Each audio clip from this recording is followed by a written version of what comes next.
The pasuk says, Lo b'shamayim hi. Moshe Rabbeinu turns to the Jewish nation and says, the acquisition of Torah is not up in the heavens. You don't need anyone to climb up there. Ki karav adava b'ficha lasoso. It's close by. It's within your grasp.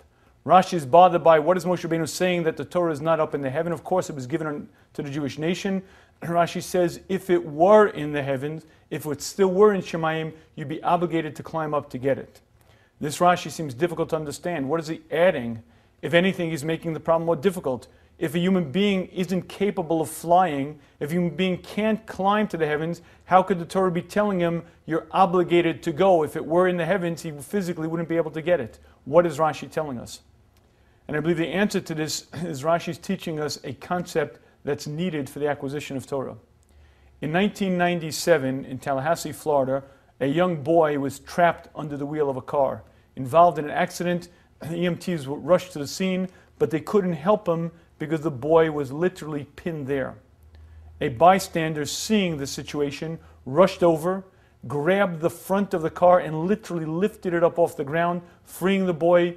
He was quickly rushed to the hospital and he was safe. The interesting part of the story is that onlooker was not some burly fireman, not some trained medical professional. That onlooker was the boy's 63-year-old grandmother, Mrs. Laura Schultz.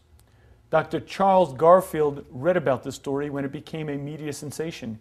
He had written a book about famous peak performances, famous athletes' great performances of strength, and he wanted to interview this woman. He called her again and again, and she refused his interview.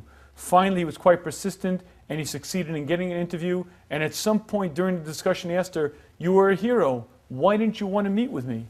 And she said the following words, "If this was possible, and yet I never thought it was possible, what else does it tell me about what I could have accomplished in life?" The reality is there are many, many things that we don't accomplish, not because we don't have the talents, not because we don't have the ability, but because we're limited and we don't have that drive. Every once in a while, a certain event will happen that we have to reach out and really pull all of our strength, all of our effort together, and we find we have far more abilities than we thought we did. I believe that's what Rashi is telling us. What Moshe Rabbeinu was saying to the Jewish nation is, you don't have to climb to the heavens. The Torah is not there. The Torah is accessible. But you need that motivation. You have to be so driven that you have to say to yourself, if it were up in the heaven, I would figure out a way to fly there.